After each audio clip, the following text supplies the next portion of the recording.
రాజన్న సిరిసిల్ల జిల్లా నుండి Periyar Q news. జై తెలంగాణ, జై జై తెలంగాణ.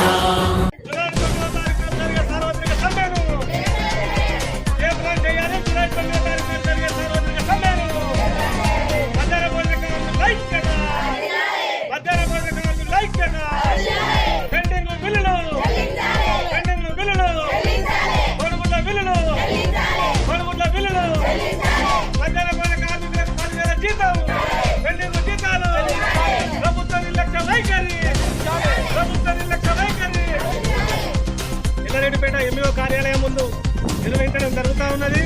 ఈ ధర్నాలో గంభీరావుపేట, ఎల్లారెడ్డిపేట, వీర్నపల్లి 3 మండలాలకు సంబంధించినటువంటి మధ్యాహ్న భోజన కార్మికులు పాల్గొనడం జరిగింది.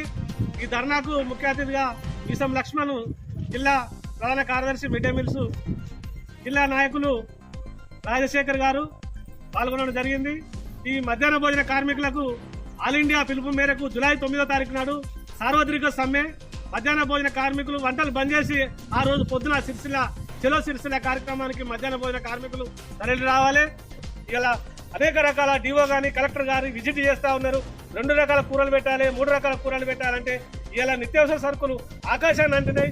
ఇలా పప్పు కొనాలన్నా, చింతపండు కొనాలన్నా, కారపొడి కొనాలన్నా, పొయ్యిల కట్టలు కింటలు కొనాలంటే ఇలా 1000 రూపాయలు. ఇలా అనేక రకాల వస్తువుల ధరలు పెరిగినాయి. ఇలా మధ్యాహ్న భోజన కార్మికులకు అప్పులు అవుతున్నాయి తప్ప వాళ్ళకు రూపాయి మిగిలేది లేదు. ఇలా వాళ్ళకి వచ్చే జీతం సుతం 4 నెలల నుండి పెండింగ్లో ఉన్నది. ఇవాళ వాళ్ళకు కోడిగుడ్ల పైసలు 8 నెలల జీతం, 8 నెలలు పిల్లల కోడిగుడ్లు అప్పులు తీసుకొచ్చి పెట్టినా కానీ ఇప్పటి వరకు రాలేదు. ఆ అప్పులో ఇంకా కోడిగుడ్లు పెట్టాలని చెప్పి ఒత్తిడి చేస్తూ ఉన్నారు. ప్రభుత్వం కోడిగుడ్డుకు చెల్లించే 6 రూపాయలు అయితే ఇలా మార్కెట్లో 7 రూపాయలు, 8 రూపాయలు కోడిగుడ్డు దొరుకుతూ ఉన్నది. అట్లా సుతం మేము లాస్ అవుతున్నాము. ప్రభుత్వం వెంటనే మాకు పెండింగ్ బిల్లు జీతాలన్నీ చెల్లించాలి. రేపు జరగబోయేటువంటి సాంస్కృతిక సమ్మెలో మేమందరం వీళ్ళను బహిష్కరించి సమ్మెకి వెళ్తున్నాం కాబట్టి సమ్మెను జయప్రదం చేయాలని చెప్పి పిలుపునివ్వడం జరుగుతూ ఉన్నది. ఈరోజు ఎంఈఓ గారికి సమ్మె నోటీస్ ఇవ్వడం జరుగుతుంది. ఈరోజు మధ్యాహ్న భోజన కార్మికుల సమస్యలు పరిష్కారం చేయాలని చెప్పేసి ఎల్లారెడ్డిపేట ఎంఈఓ కార్యాలయం ముందు మరి ధర్నా నిర్వహించి వినతిపత్రం ఇవ్వడానికి రావడం జరిగింది. ఈరోజు చూసుకున్నట్టయితే సగటు జీవి, మధ్యతరగతి జీవి బతకలేని పరిస్థితుల్లో నిత్యావసర ధరలు పెరుగుతున్న సందర్భాల్లో ఒక పక్క ప్రభుత్వాలు మాత్రం ఏమాత్రం కూడా మరి నిత్యావసర ధరలకు తగ్గట్టుగా మరి వేతనాలు పెంచకపోవడం దుర్మార్గమైన విషయం. ఇప్పటికే మధ్యాహ్న భోజన కార్మికులకు 8 నెలల నుంచి కోడిగుడ్ల పెండింగ్ బిల్లులు రాకపోవడం అనేది దుర్మార్గమైన విషయం. దీన్ని ఐఐటీయూసీగా తీవ్రంగా ఖండిస్తున్నాం. ఇప్పటికైనా పెండింగ్ బిల్లులు విడుదల చేయాలని చెప్పేసి డిమాండ్ చేస్తున్నాం. దేశవ్యాప్తంగా సార్వత్రిక సమ్మె చేయడం జరుగుతుంది. ఆ సమ్మెలో భాగంగా మధ్యాహ్న భోజన కార్మికులు కూడా ఆ సమ్మెలో పాల్గొనాలని చెప్పేసి ఈ సందర్భంగా పిలుపునిస్తూ ఈరోజు ఎంఈఓ గారికి వినతి పత్రం ఇవ్వడం జరుగుతాం.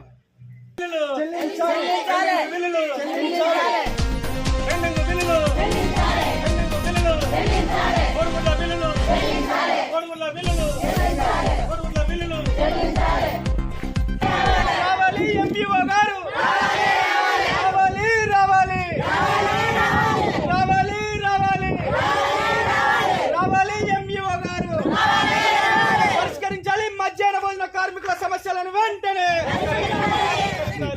యూనియన్ల రాష్ట్ర దేశవ్యాప్తంగా సార్వత్రిక సమ్మె ఉంది. ఆ సమ్మె రోజు మా మధ్యాహ్న భోజన కార్మికులు కూడా ఏ బల్లో కూడా పొయ్యి వెలిగించి వంట చేయరు. దానికి ముందస్తుగా ఏర్పాట్లు మీరు చేసుకోవాలి. మా సమ్మెకు మీరు సహకరించాలని చెప్పేసి కోరుతూ మీకు వినతి. మనం గౌరవ ఎంఈఓ ఎల్లారెడ్డిపేట మండలంలో ఉండేటువంటి ప్రభుత్వ పాఠశాలలో మధ్యాహ్న భోజనం వడ్డించేటువంటి కార్మికులందరూ కూడా మా ఆఫీస్కు రావడం జరిగింది.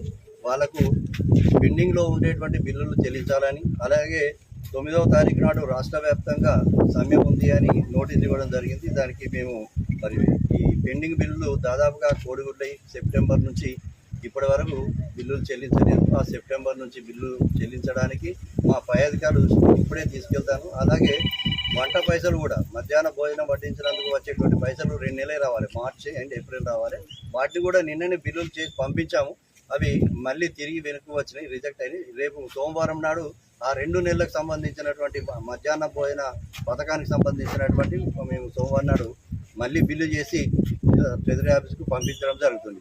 అలాగే వాళ్ళ జీతాలు కూడా 2 నెలలే రావాలి. 2000 రూపాయలు రాష్ట్ర ప్రభుత్వం నుంచి ఏదైతే వాళ్ళకు ఆనరోరియం ఇస్తున్నారో ఆ 2000 రూపాయల బిల్లు కూడా చేయడానికి మాకు బడ్జెట్ 1 నెలకు వచ్చింది. ఇంకొక నెలకు వాటిని కూడా బిల్లు చేస్తాం. ఇక ముఖ్యంగా కోడిగుడ్ల పైసలు అయితే సెప్టెంబర్ 9వ సెప్టెంబర్ నుంచి ఇప్పటి వరకు ఎక్కువ పైసలు రాలేదు.